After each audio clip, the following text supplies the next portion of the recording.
जय श्री कृष्णा। राधे राधे। मैं आपको सुना रही हूँ पितृपक्ष की कहानी। अच्छे लगे तो लाइक कमेंट और सब्सक्राइब जरूर करें। पितृपक्ष की कहानी। एक ननंद और एक भाभी थी। ननंद बहुत ही सीधी सादी और भोली भाली थी और भाभी बड़ी ही चतुर और चालाक थी। एक बार क्या हुआ कि घर में ससुर जी का श्राद्ध था, तो भाभी ने ननंद को न्योता दिया खाना खाने का और कहा, ननंद बाईसा, जो ये घर में पेड़ है उस पेड़ की पत्तियां हिले तब मत आना, जब ये पेड़ हिले तब ही आना। ननंद बेचारी पेड़ हिलने का इंतजार करने लगी।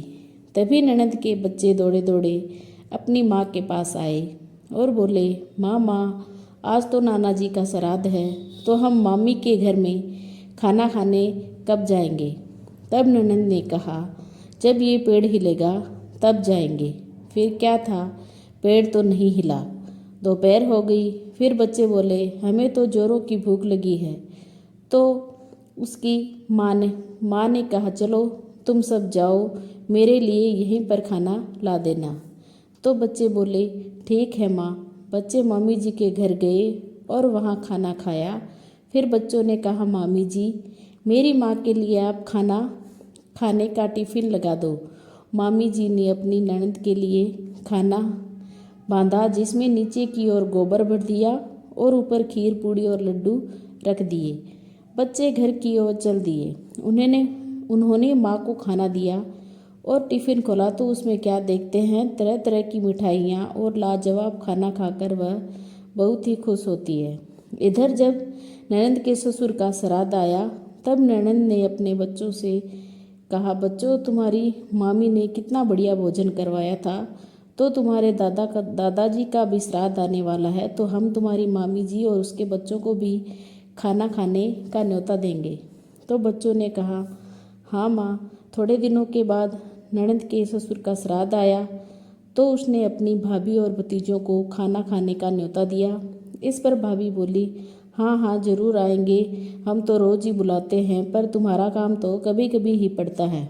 इस प्रकार ननंद की भाभी और बच्चे अपने साथ अपनी सहेलियों को लेकर खाना खाने गई और भर पेट खाना खा लिया। इसके बाद भाभी ने ननंद से कहा कि बाईसा, शाम के लिए बच्चों के का टिफ़िन भी डाल दो, घर जाकर कौन खाना बनाएगा।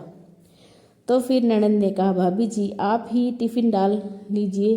तो भाभी बहुत ही चालाक थी, उसने बाल्टियाँ भर भर के खाना लेकर चल दी। जैसे ही शाम हुई तब बच्चों ने देखा कि चलो खाना खाते हैं, तो क्या देखते हैं कि ऊपर तो खीर और पूड़ी और लड्डू और उसके नीचे बहुत सा गोबर ही गोबर भरा हुआ था। बच्चों ने कहा, माँ, इसमें तो गोबर भरा है। माँ ने कहा, बच्चों, खाना तो मैंने ही डाला था, तो मैंने खीर और पूड़ी भर भर के डाली थी, तो यह गोबर कहाँ से आया। तो उसे अपनी गलती का एहसास हुआ कि जब मैंने ससुर जी का श्राद्ध किया था, तो मैंने जानबूझकर ननद के टिफ़िन में गोबर भर दिया। तो उसकी गलती पर बहुत ही पश्चाताप हुआ। उसने फिर अपनी ननद को अच्छे से खाने का न्योता दिया और अच्छे से विदा किया।